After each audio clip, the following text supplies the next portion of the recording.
கர்த்தருடைய பரிசுத்த நாமத்திற்கு மகிமை உண்டாவதாக. நெகேமியா 1ஆம் அதிகாரம் 6ஆம் வசனம்.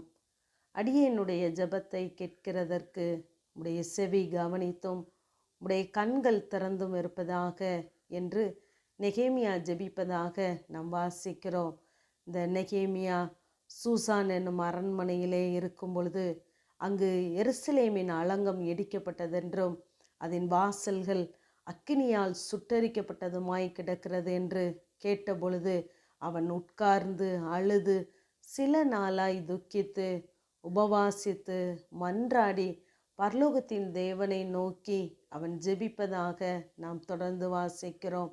அப்பொழுது அவன் இரவும் பகலும் தனக்காக தன்னுடைய ஜனத்திற்காக அவர்களுடைய பாவங்களை அறிக்கையிட்டு அவன் ஜெபிக்கிறான். அப்பொழுதுதான் இந்த வார்த்தையை சொல்லுகிறான். தொடர்ந்து நாம் 11ஆம் வசனத்திலே வாசித்து பார்ப்போமானால், உமது நாமத்திற்கு பயப்பட வேண்டும் என்று விரும்புகிற உமது அடியாரின் ஜெபத்தையும் உடைய செவிகள் கவனித்திருப்பதாக என்று தனக்காகவும் தன்னுடைய ஜனத்திற்காகவும் அவன் தேவ சமூகத்திலே போய் நிற்கிறதை நாம் புரிந்து கொள்ளலாம். நாம் ஒவ்வொரு நாளும் ஒவ்வொரு நேரமும் தேவ சமூகத்திலே போய் நிற்கும் பொழுது நம்முடைய பாவங்களை நாம் அறிக்கையிடுகிறவர்களாய் இருக்க வேண்டும். ஏனென்றால் தேவன் நம்முடைய சத்தத்திற்கு நம்முடைய ஜெபத்திற்கு அவருடைய செவி கவனித்திருக்க வேண்டுமென்றால், அவருடைய கண்கள் திறந்திருக்க வேண்டுமென்றால், நாம் பரிசுத்தமாய் இருக்கிற அந்த தேவனை பரிசுத்தத்தோடு கூட தரிசிக்கிறவர்களாய் இருக்க வேண்டும். நம்முடைய வார்த்தைகளை உற்று கவனிக்கிறவர் தேவன். பூமி எங்கும் உலாவிக் கொண்டு இருக்கிற அவருடைய கண்கள் நம்மீது பதிக்கப்பட்டு இருக்கிறது. ஆகவே நாம் அசுத்தமான கிரியைகளோடு கூட தெய்வ சமூகத்திலே போவோமானால் தேவன் நம்முடைய சத்தத்திற்கு செவி கொடுப்பதில்லை. இதே ஜெபத்தை இங்கு தானியேல் பண்ணுவதை நாம் கவனிக்கலாம். தானியேல் 9ஆம் அதிகாரம் 20ஆம் வசனத்திலே, என் பாவத்தையும் என் ஜனமாகிய இஸ்ரவேலின் பாவத்தையும் அறிக்கையிட்டு என்று சொல்லி ஜெபிக்கிறான்.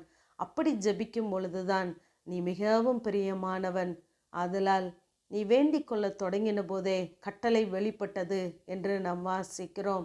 நாம் தேவ நியமங்களின்படி அதை அறிந்து நம்முடைய பாவங்களையும் நாம் யாருக்காக ஜெபிக்கிறோமோ அவர்களுடைய பாவங்களையும் நாம் அறிக்கையிடும் பொழுதுதான் நம்முடைய ஜெபத்திற்கான பதில் நம்மை தேடி வருகிறதா இருக்கிறது.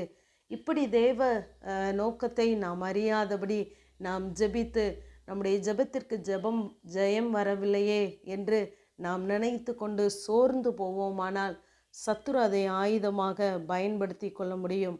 ஆகவே தேவ நியமத்தை நாம் புரிந்து கொண்டவர்களாய் நம்முடைய பாவங்களை அறிக்கையிட்டு ஒவ்வொரு நேரமும் தெய்வ சமூகத்திலே நாம் செல்கிறவர்களாய் இருக்க வேண்டும்.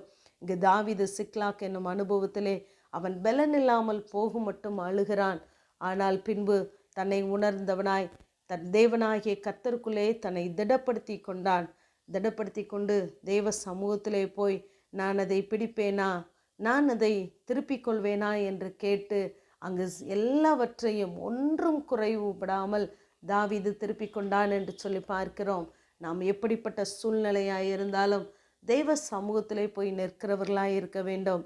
இந்த பர்திமேயு என்ற பார்வை இல்லாதவன் அவன் தன்னுடைய பசிக்காக தன்னுடைய இயலாமையை சொல்லி அநேகரை நோக்கி சத்தமிட்டு இருப்பான்.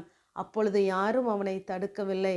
ஆனால் இயேசு வருகிறார் என்று கேள்விப்பட்டு, தாவீதின் குமாரனே எனக்கு இறங்கும் என்று அவன் சத்தமிடும் பொழுது அநேகர் அவனை தடுத்தார்கள். ஆனால் அதையும் மீறி சத்தமிட்டு தன்னுடைய பார்வையை இயேசுவினிடத்திலிருந்து பெற்றுக்கொண்டான். நாமும் தெய்வ சமூகத்திலே போய் நிற்கும் பொழுது மன்றாடும் பொழுது அநேகர் நமக்கு தடையாய் நிற்பார்கள். ஆனால் முடிவு பரிந்தும் தெய்வ சமூகத்திலே நாம் நிலை நிற்போமானால் நாம் ரட்சிக்கப்படுவோம்.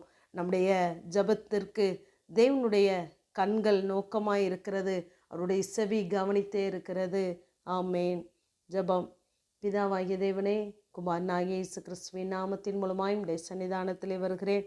கர்த்தர் என் விண்ணப்பத்தை கேட்டார், கர்த்தர் என் ஜெபத்தை ஏற்றுக்கொண்டார் என்ற வேத வார்த்தையின்படி கர்த்தாவே தன்னுடைய பாவங்களை அறிக்கையிட்டு உடைய சமூகத்தில் வருகிற ஒவ்வொருடைய ஜெபத்தையும் நீர் அங்கீகரித்து ஏற்றுக்கொள்வீராக. இயேசுவின் மூலம் ஜெபங்களும் எங்கள் நல்ல பிதாவே. ஆமேன்.